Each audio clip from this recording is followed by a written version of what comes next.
when I really just started scaling, and like I locked myself in a room in a house in Orlando with a bunch of college kids, and I just like sat in there for like literally a year and a half straight, just like building what I have now, like the foundation of it.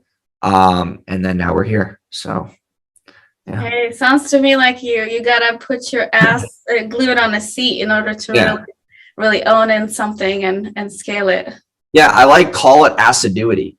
I think most entrepreneurs don't get what they want because they are actually not willing to just sit down and do it. They're just like, they talk about it, or they'll buy a course and they get shiny object syndrome, or they try to do too many things at once. And they think that like working 18 hours a day is actually like needed, when realistically you're working in the beginning to prove a concept. You're not working in the beginning to like literally put yourself into like a health mayhem. You're just simply proving a concept. It's more about accountability.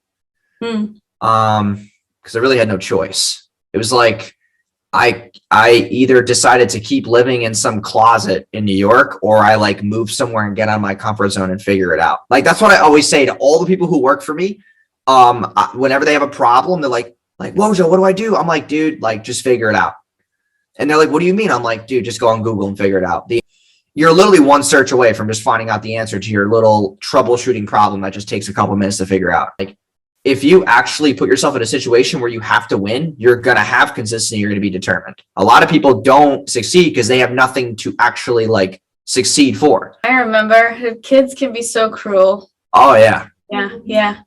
I remember, and the little jokes that they make, they just stay with you because it's the damn story over and over until you change that story. But plus you get on the same school bus, you go in the same hallways, same classrooms 4 years straight. You're bound to let that stick in your head. It hurts because they have no like emotional intelligence to understand what like trauma actually is or feels like. I say my time way better because I feel like a lot of people try to put too many hats on. Scaling tasks.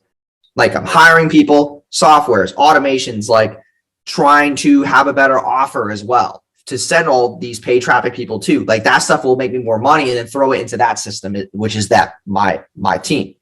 Because as soon as I try to please everybody, I'm going to run myself into a rat race. It's like as soon as I got out of the mind frame of like, you know what, like I'm just going to not bend over backwards for everybody, I started getting the right clients. And I started attracting the right people. And I'm also very strict with like language and like what they do to respect the boundaries. But you give that task off to somebody because you don't know how to do it. So why would you be in there touching the ads when you hired me specifically to do this? That is a sign of trust issues. You're too clingy. You're too needy. And those are other emotional, like you want to talk about emotional intelligence. There's so many things that I could rip people apart for. Because I think that ultimately as a society, we're just like really soft.